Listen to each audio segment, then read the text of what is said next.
Welcome to Education in Focus. I'm your host, Eliana Kernodle. The Washington State Board of Education is moving closer to officially updating and expanding a 2021 resolution that established an ethnic studies graduation requirement. Joining me to discuss this is Chalkboard News editor Brennan Clary. Brennan, tell us more about this push. What is it that they're considering?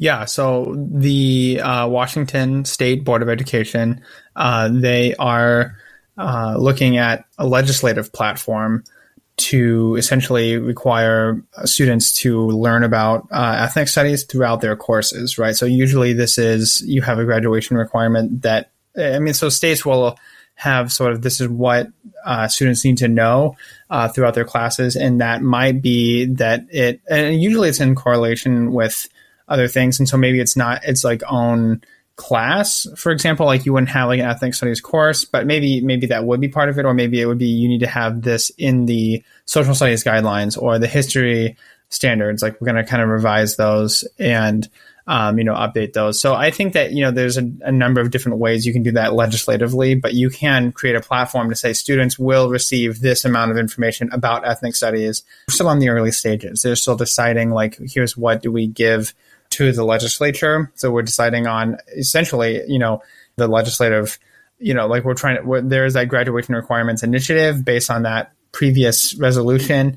And so this is sort of like the behind the scenes, like we're getting ready to do that. This is similar to like Chicago Public Schools, for example, having a memo to sort of to incite the removal of school resource officers before they finally vote on it, or like a large school district saying we're going to look at removing cell phones from all schools in the district, pending like further review basically, but like by this date we will have that. So that, it sort of has that guiding principle sort of aspect to it as well. So it's not quite solidified yet, but they're taking that next step. And they recently had a virtual meeting about this, right? Yes. Yeah. So there was last week, there was a Board of Education meeting, and they discussed, the ethnic studies. And even toward the end, one of the board members was asking, like, what are we doing? Like, what is the point here? And so then it comes out that the point is to have something to give to the legislature.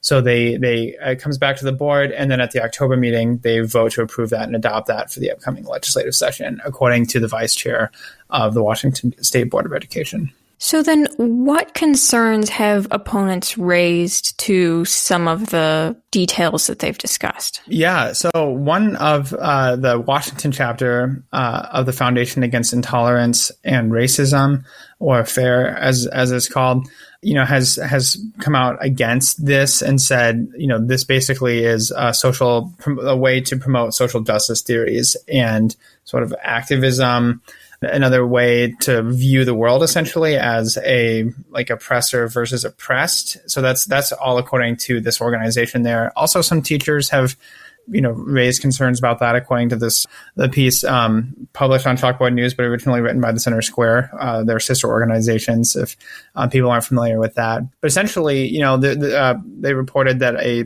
teacher said, I've been doing this for a long time. I've been a teacher for 30 years. And so I find that what you're trying to do here is actually change the way that, education is moving into more of a socialist model instead of, these educational goals for Washington students. So injecting some of that maybe ideological undertone.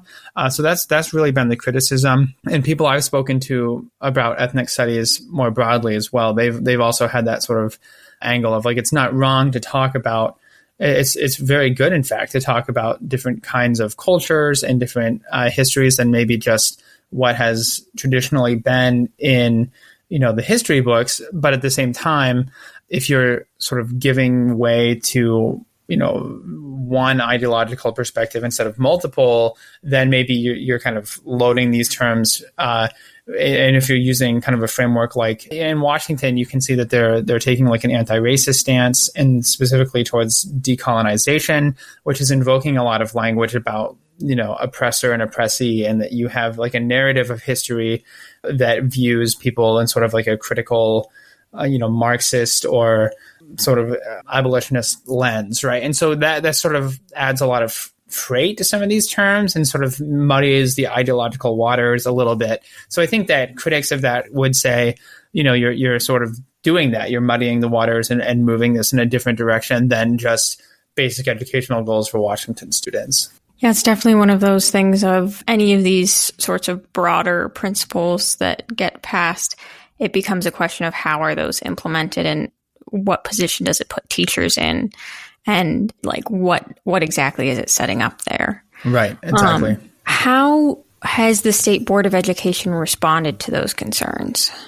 Yeah, so the State Board of Education, they released a memo for the September board meeting that happened last week, and essentially explained here's what ethnic studies is and what it does, and then sort of says this is what it's not about, and address some of those critics saying that this is ideologically fraught and can kind of perpetuate some of that like oppressor-oppressee things, and basically said that ethnic studies is not about making any student feel guilty or responsible for historical events based on their race or identity, which is a big criticism that the right has been using. Republicans and those like activists on the right have said, students shouldn't have to feel bad going to school because of something that, people did a long time ago. That doesn't make them, necessarily a bad person just because, if you're using a lens, like a framework of, oppressor and oppressee, and you're teaching students about that, is that going to make them feel guilty, even though they had no part in some of these historical systems?